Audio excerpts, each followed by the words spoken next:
किस्सा। ये कहानी शुरू होती है शर्मा परिवार के घर से। शर्मा परिवार एक बहुत ही खुशहाल परिवार था। दादा दादी चाचा चाची से भरा पूरा परिवार। और इस बड़े से परिवार में गिनकर सिर्फ 2 ही बच्चे थे, पलक और संजना। अरे संतोष, अब पलक की शादी की सोचेगा कि नहीं? 26 की हो गई है पलक, और उसके बाद 7 की संजना भी है। बड़ी को पार करेगा तब तो दूसरे का नंबर आएगा। मेरी दी कहीं नहीं जाएगी दादी, आप घूम फिर कर शादी की बात क्यों करने लगते हो? अरे बेटा, एक ना एक दिन बेटियों को तो पराई होना ही पड़ता है।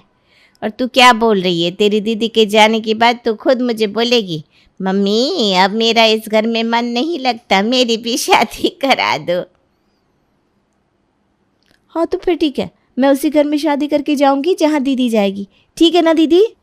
हाँ हाँ मेरी पगली, पर अगर मेरा पति इकलौता बेटा हुआ तो क्या करेगी तू?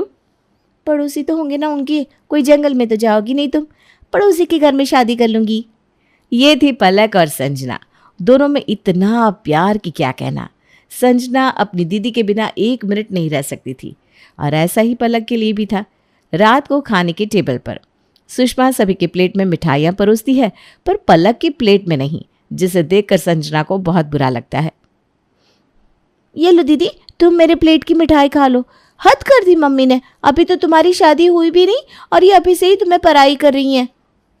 हाँ हाँ, दीदी की लाडली, बर्थडे कान उसके। ये तो तेरी माँ अच्छा ही कर रही है कि इसकी मिठाइयाँ बंद कर रही है। शंभू रिश्ते तो देख ही रहा है इसके लिए, क्या पता कब कौन सा लड़का पसंद आ जाए तो हमारी लड़की भी दिखने में सुडौल तो लगे, वरना ऐसे ही खाती रहेगी तो शादी तक लहंगे में फिट होने जैसी भी नहीं बचेगी। और कुछ दिनों बाद शंभू को सुमित नाम के एक लड़के का प्रोफाइल बहुत पसंद आता है। बिना देरी किए पूरा शर्मा परिवार सुमित को देखने चला जाता है। बात व्यवहार में भी लड़का ठीक है माँ जी, मुझे तो लड़का समझ आ रहा है। मुझे तो एक ही नज़र में लड़का संस्कारी लगा, और सबसे अच्छी बात, इसे पीने खाने की कोई बुरी आदत नहीं है। नशे की आदत में इंसान सब कुछ ख़त्म कर देता है। अगर वैसी कोई आदत नहीं होगी तो कभी काम में मंदी भी आएगी तो दोनों संभल कर खुश रह लेंगे। घर में छोटा भाई भी है तो आगे चलकर हमारी पलक पर ज़्यादा काम का प्रेशर भी नहीं आएगा, और देवरानी पर काम छोड़कर वो मायके आ सकेगी। पर हमारे पसंद करने ना करने से कुछ नहीं होने वाला दादी। दोनों गया है ना कमरे में बात करने, उन दोनों का एक दूसरे को पसंद करना ज़्यादा इम्पोर्टेंट है। पलक सीधी सादी थी और सुमित भी बड़े शांत स्वभाव का था, तो दोनों की बातें और सोच बिल्कुल मेल खा जाते हैं और वो इस रिश्ते के लिए राजी हो जाती। नाचती गाती हुड़दंग करती हुई पलक मंडप तक पहुंचती है। ये पलक क्या कर रही है? कहीं इसके ससुराल वाले नाराज ना हो जाए। पर नाराज होने की बजाय पलक के ससुराल वाले उसके साथ ही डांस करने लगते हैं। ये तो जितना सोचा था उससे भी अच्छा परिवार निकला। दी की किस्मत तो बड़ी अच्छी है। विदा होकर पलक अपने ससुराल चली जाती है। 2 दिन बाद संजना के पास पलक का कॉल आता है। तेरा वो पिंक वाला ड्रेस लेकर आएगी क्या एक बार? वो क्या है ना, मैं पैकिंग कर रही हूँ, हम स्विट्जरलैंड जा रहे हैं। सुमित ने ना मुझे कल सरप्राइज दिया। वाह दी, तुम्हारी तो किस्मत ही खुल गई। और घर वाले कैसे हैं? सबका नेचर कैसा है? अरे तू ड्रेस लेकर आएगी ना, सबसे मिल लेना और खुद देख लेना। पलक ड्रेस लेकर अपनी बड़ी बहन के ससुराल पहुंचती है। आइए आइए, आप ही का इंतज़ार था। भाभी अंदर बैठी है, आप आराम से गप्पे लगाइए, तब तक मैं चाय बना कर लाता हूँ। तुम्हें कुकिंग आती है? चाय बनाना कुकिंग में तो नहीं आता, पर वैसे आज दोपहर के खाने का जिम्मा भी मैंने ही ले लिया है, तो मेरे हाथ का खाना खाकर ही जाना। संजना पलक के पास जाती है। पलक उसे अपना पूरा ससुराल घुमाती है, सभी लोगों से मिलाती है। सभी में इतना प्यार और मेल झोल देखकर संजना को लौटने का मन ही नहीं करता। कुछ दिनों में तो मेरी भी शादी हो जाएगी, किसी और घर में जाने से अच्छा है इसी घर में क्यों ना आ जाऊं? ट्राइड एंड टेस्टेड भी रहेगा। अब संजना आए दिन अपनी बहन के ससुराल आ जाया करती। अरे संजना, तू अचानक? हाँ, क्यों मैं नहीं आ सकती यहाँ? वैसे भी तुम्हारे बिना मेरा वहाँ मन नहीं लगता। सुनो ना, मैं क्या कह रही हूँ, तुम्हारा जो देवर है ना, उससे मेरी सेटिंग करवा दो ना। मोहित से? और कोई नहीं मिला तुझे? तेरे क्लास में तो था वो वरुण, उसका क्या हुआ? अरे यार, वो सीरियस रिलेशन नहीं था, वो तो ऐवा ही था। शादी वादी करनी है मुझे दी, अब बॉयफ्रेंड गर्लफ्रेंड के दिन गए। 2 दिन बाद फिर सुबह सुबह संजना अपनी बहन के घर आ जाती है। सभी ब्रेकफास्ट कर रहे थे। अरे मेरी साली साहिबा, ये आओ आओ संजना, तुम भी नाश्ते के लिए बैठ जाओ। अरे नहीं नहीं जीजू, मैं फुल टाइट हूँ। मैं तो बस यहाँ से गुजर रही थी तो सोचा कि दी को हाय कर दूँ। और बताओ मोहित, कैसे हो तुम?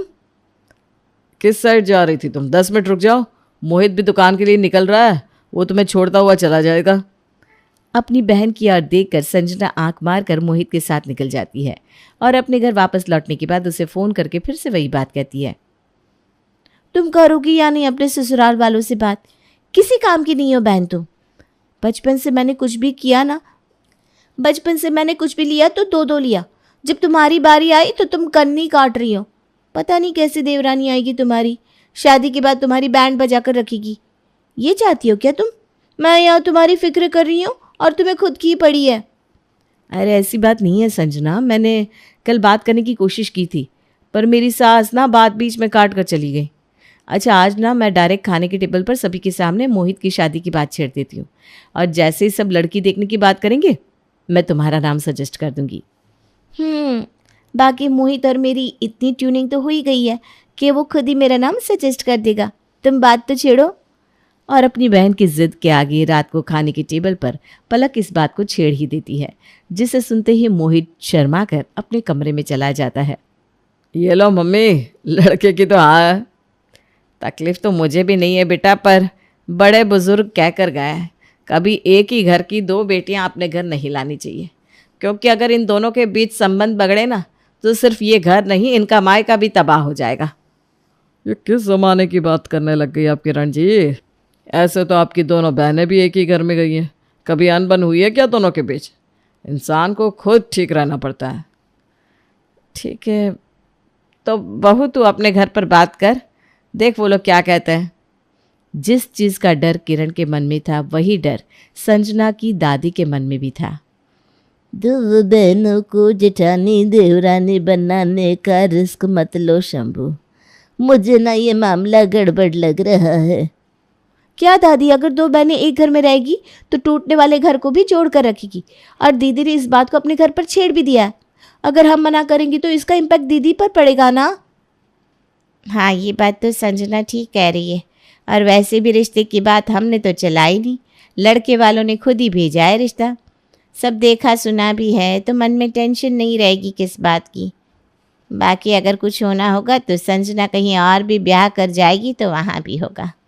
हम अपनी तरफ से अच्छा करके देते हैं, बाकी इसकी किस्मत। और क्या था, संजना की शादी मोहित से हो जाती है और वो अपनी बहन की देवरानी बन उसके ससुराल आ जाती है और बस यही संजना बन जाती है देवरानी। दरवाजे पर खड़ी अपनी छोटी बहन की आरती कर पलक जैसे ही उसे गले लगने उसकी तरफ बढ़ती है, संजना उसे नज़रअंदाज कर अपनी सास के पैर छूने लगती है। इस घर की बड़ी आप है मम्मी जी, पहले आप, उसके बाद ही कोई। तुझसे मुझे यही उम्मीद थी, सदा सुहागन रहो बहू। नया जोड़ा सभी के पैर छूता है और उसके बाद दूध में अंगूठी ढूंढने की रस्म शुरू होती है। मोहित लगातार 2 बार अंगूठियां ढूंढ लेता है। हमेशा रिश्ते पर डोमिनेट तो देवर जी ही करने वाले हैं, देख लेना संजना। आप और जीजू में आप डोमिनेट करती हैं तो यहाँ ये कर लेंगे। हर रिश्ते में औरत ही ऊंची रहे ज़रूरी तो नहीं ना दी, कभी मर्दों को भी मौका मिलना चाहिए, ऐसे ही तो घर चलता है। क्यों जीजा जी? ये क्या कह रही हो संजना? मैं तो ये रस्म तो हो गई मम्मी जी, अब क्या करूँ मैं? संजना पलक की बात काट देती है। पलक को भी संजना की ये बात पसंद नहीं आती और अगली सुबह जब संजना पलक से कुछ पूछती है तो पलक एक शब्द नहीं कहती। इस रसोई में कुछ मिल क्यों नहीं रहा दी? खीर कैसे बनाते हैं और इलायची कहाँ रखी है? अरे दीदी, तुम कुछ बोल क्यों नहीं रही हो? तुम्हारी पहली रसोई है, तुम समझो कौन सी चीज़ कहाँ होगी। मैं भी जब इस घर में आई थी ना तो मुझे किसी ने कुछ बताया नहीं था, क्योंकि मम्मी जी रसोई में पैर भी नहीं रखती। बाहर से बहुत अच्छा लग रहा था ना तुम्हें ये घर, अब समझ में आएगा। लोग ठीक ही कहते हैं, जिठानी जिठानी ही होती है। शुरुआत तुमने की थी। कल तो मैंने एक छोटी बहन की तरह तुम्हें गले लगाया, पर उस वक्त तुम्हें टेंट्रम्स थ्रो करने थे। अपनी शादी में तुम नाच रही थी दी, तब तो कोई बीच में नहीं आया, और अब मैं अपने ससुराल वालों से गले मिलने लगी, उसमें भी आपको प्रॉब्लम है। ये मोमेंट भी छीन लेना चाहती हो क्या तुम? रहने दो, मैं कर लूँगी सारी तैयारी। और संजना कमरे में जाकर मोहित से ही सारी रेसिपी पूछ लेती है। अरे मेरी सुना बाबू, भाभी तो है ही रसोई में, उनसे पूछ लेती। शायद पूछा होगा, नाकामी हाथ लगी होगी, इसीलिए घूमते फिरते अपने पति के पास आ गई। गलती की क्या मैंने? ये कहकर रोती हुई संजना मोहित के गले लग जाती है। क्या? ये तो बहुत गलत किया भाभी ने। तुम टेंशन मत लो, मैं चलता हूँ किचन में, सब कुछ निकाल कर दे दूंगा तुम्हें और बता दूंगा कैसे बनाना है। कहो तो मैं ही बना दूँ? ना, ऐसा नहीं कर सकते। संजना खुद ही रसोई बनाती है और सभी को अपनी पहली रसोई परोसती है। एक बात मैं बता दूँ, संजना ने आज पहली बार ये सब बनाया है अपनी लाइफ में। फिर तो बहू को स्पेशल गिफ्ट मिलना चाहिए भाई। ये कहते हुए विनोद अपने पर्स से ATM कार्ड निकालकर अपनी बहू के हाथ में रख देता है। जो समझ में आए खरीद लेना बहू, रात को जब दुकान से लौटूंगा तो कार्ड वापस कर देना। ये अच्छा है, मेरे वक्त तो 501 रुपये हाथ में रख दिए और नई बहू को ATM कार्ड सौंप दिया पापा जी ने। ये तो वही बात हो गई पापा जी कि जिसे खाना बनाना आए वो अगर 56 भोग भी परोस दे तो कोई बड़ी बात नहीं, और जिसे ना आए वो पानी भी पिला दे तो वाह वाह हो जाए। ये कहते ही पलक की आंखें भीग जाती हैं और वो अपने आंसू पोंछते हुए अपने कमरे में चली जाती है। ये अपना अच्छा नहीं किया पापा, रोने लग गई ना बेचारी। दिन भर तो सभी के कामों में लगी रहती है, अब वैल्यू नहीं मिलेगा तो रोएगी ही। मैं जाता हूँ उसके पास। अभी तो बातें हल्की फुल्की लग रही थी कि शाम को सुषमा पलक को कॉल करके उसका हालचाल पूछती है। क्या बताऊँ मम्मी, दिन भर तो काम करती थी, सोचा था देवरानी आएगी तो हाथ बटाएगी, पर यहाँ तो सब कुछ उल्टा ही हो गया। कितना मनाया मैंने अपने ससुराल वालों को संजना के लिए, और वो तो यहाँ आते ही बदल गई। यहाँ सब उसके अपने हो गए मम्मी, और मैं पराई। यहाँ की वहाँ करना, मेरे देवर को मेरे खिलाफ भड़काना, जीना हराम कर दिया उसने मेरा। ऐसी तो नहीं थी संजना, मैं बात करूंगी उससे, बेटा तू रो मत। पलक अपनी माँ से फ़ोन पर बात कर रही थी कि उसके कमरे के बाहर से गुजर रही संजना सब सुन लेती है। वो गुस्से में अपने कमरे में जाती है और अपनी माँ को कॉल लगाकर कहती है, नहीं विदा हुई हूँ मैं मम्मी, पर मुझे कॉल नहीं लगाया आपने। अभी भी आपको अपनी बड़ी बेटी की चिंता है। अपने ससुराल आए 2 मिनट नहीं हुआ था मुझे कि सभी के सामने ताने देने लग गई कि पति इस रिश्ते को डोमिनेट करेगा। वो क्या चाहती है कि मेरा पति मुझ पर हावी हो, हाथ उठा दे मुझ पर? यही चाहती है क्या वो? इतना अपशगुन बोलती है मम्मी, इतना अपशगुन। अरे मुझे क्या पता बेटा, मुझे लगा एक को कॉल करूंगी तो दूसरे के बारे में पता चल जाएगा। तेरी नई नई शादी हुई है, मुझे लगा तू जमाई जी के साथ बैठी होगी। कहाँ बैठने देती है तुम्हारी बेटी मुझे मेरे पति के साथ? जैसे ही मोहित के पास जाती हूँ उसके पास आकर बैठ जाती है। इतनी बेहूदगी मम्मी की क्या बताऊँ। अब दोनों बहनों का कलेश ससुराल से मायके तक पहुंच जाता है, और सुषमा अपनी एक बेटी से बात कर लेती तो दूसरी नाराज़ हो जाती, दूसरे से कर लेती तो पहली। इसी में आ जाती है दिवाली। सुषमा अपनी दोनों बेटी और दामादों के लिए गिफ्ट्स उनके ससुराल भेजती है। देखो बहू, तुम्हारे मायके से क्या आया है। मैंने तो समधी जी का भेजा हुआ गिफ्ट पहले ही डिसाइड कर लिया था। तुम दोनों के लिए भी तोहफे आए हैं, मैं खोल कर देखती हूँ। सुषमा ने अपने हिसाब से सब कुछ बराबर ही दिया था, पर जिसके मन में शक आ गया हो उसे तो हर चीज़ में बुराई दिखेगी ही। पिंक कलर मेरा फेवरेट है और मम्मी ने दी के लिए पिंक साड़ी भेज दी। वाह मम्मी वाह। एक काम कीजिए मम्मी जी, ये साड़ी आप ही रख लीजिए, ये अपनी बड़ी बहू को दे दीजिए। अरे बहू, गुलाबी रंग की तो कितनी साड़ी है तेरे पास, शायद इसीलिए तेरी माँ ने। कोई नहीं मम्मी जी, मेरा कोई भी नहीं है, कम से कम आप तो मेरी अपनी बनिए, आप तो मेरा साथ दीजिए। धीरे धीरे अब संजना और पलक एक दूसरे को देखना तक बंद कर देती हैं। एक रात खाने के टेबल पर, ये कैसा खाना परोसा गया है, चाउमीन और रोटी। रोटी मैंने बनाई है पापा जी, मैदा खिलाकर मैं आप लोगों की जान की दुश्मन नहीं बनना चाहती। कल रात 10 बजे जब हम साथ बैठे थे तभी ये डिस्कस हो गया था कि अगली रात चाउमीन बनेगा, तो साथ में मंचूरियन बनाने की जिम्मेदारी तो जिठानी जी की थी, पर उन्हें तो अपनी चलानी होती है तो बना दी रोटियां। पलक, तुम बड़ी हो ना, बात कर लेती संजना से। यही तो बुराई है इस घर की मम्मी कि सब कुछ मेरी बीवी को ही समझने को कहा जाता है। क्यों, संजना दूध पीती बच्ची है क्या? वो नहीं बात कर सकती थी पलक से? आज तक मैं चुप रहा हूँ भैया, इसका मतलब ये नहीं कि आप मेरी बीवी को कुछ भी कहे। अगर कायदे से रहेंगे तो मैं भी आपकी इज्जत करूंगा। अगर आप कायदा भूलेंगे तो कायदा बोलना मुझे भी आता है। और दोनों के बीच बात इतनी बढ़ जाती है कि खाने की प्लेट फेंक कर दोनों भाई अपने अपने कमरे में चले जाते हैं। खाकर मानोगी क्या मेरे पति को तुम? हाय लगेगी मेरी, वंश नहीं बढ़ेगा तुम्हारा। ज्यादा जुबान चलाई ना तो एक कान के नीचे लगा दूंगी। मैं तुम्हारी छोटी बहन नहीं रही पलक कि तुमने मारा और मैंने मार खा लिया। वो दिन गए। और आप दोनों खड़े होकर क्या देख रहे हैं पापा जी मम्मी जी? आपके सामने ये मुझे मारने की बात कर रही है और आप भूत बनकर खड़े। मुझे अब इस घर में रहना ही नहीं, जा रही हूं मैं।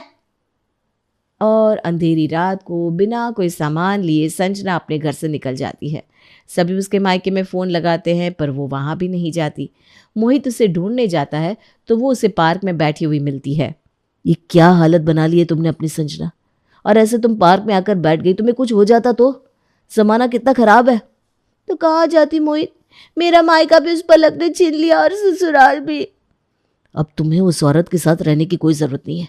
अब इस घर का सीधा सीधा बंटवारा होगा। और हर रोज़ की कलेश से परेशान होकर विनोद और किरण अपने घर का बंटवारा कर देते हैं। आज पलक और संजना को अलग हुए 2 साल हो चुके हैं। इस बंटवारे के साथ सिर्फ ससुराल ही नहीं, मायका भी बट गया। अब तो जाने की उम्र आ गई मेरी। पता नहीं कब मेरी पोतियाँ मुझे अपना चेहरा दिखाएगी। पहले को बुलाओ तो दूसरी नाराज, दूसरी को बुलाओ तो पहली। मेरी बात मान लेते तुम लोग तो कम से कम उनका मायका तो ख़त्म ना होता।